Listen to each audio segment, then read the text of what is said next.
Sur ce pont de fortune, les traces de sang sont encore visibles une semaine après le drame. À quelques mètres de là, un conteneur, visiblement le coin de refuge des malfaiteurs. C'est ici même que comme Guillaume Jean de Dieu a été sauvagement poignardé dans la nuit du vendredi 13 mars dernier. Grièvement blessé, la victime a parcouru plusieurs mètres dans une tentative désespérée de survie avant de succomber à ses blessures. Le quartier Cité-Sic Jourdain, désormais comparé à un véritable Far West par ses habitants, est le théâtre d'une série noire. Quelques heures à peine avant ce drame, un autre riverain a été mortellement agressé, suivi d'un troisième cas le lendemain. La dame lutte encore pour sa survie. Dans le bloc 11 de ce quartier du 5e arrondissement de Douala, la peur s'est installée, privant les populations de tout repos. C'est très grave, parce qu'on ne vivait pas d'avoir ça. Donc on ne sait pas si c'est les gars du quartier ou si ça vient d'ailleurs. Les enfants que nous avons vus naître, qui ont grandi dans ce quartier-ci, deviennent vraiment des dangers pour nous.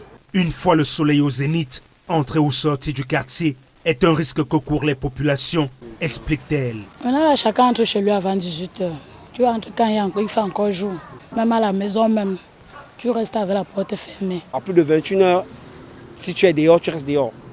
Si tu es dedans, tu restes à la maison. Après près de 3 années d'accalmie, l'insécurité refait surface avec une brutalité inquiétante à la Cité-Sic. Face à ces recrudescences alarmantes, les autorités locales ont convoqué une réunion de crise dans l'optique d'analyser la situation et d'envisager des mesures urgentes. Mais il faut avouer qu'il y a beaucoup de désœuvrés dans le quartier, des jeunes qui sont sous l'emprise des produits psychotropes, qui prennent de la drogue, qui prennent des barbituriques, quoi, en quelque sorte, qui peuvent le pousser. Parce que rien n'explique. Ce garçon qu'on a poignardé tout récemment, qu'on a assassiné, est un garçon du quartier. Donc il est connu. Le chemin qu'il traverse est un chemin habituel. Les populations doivent dénoncer tout suspect.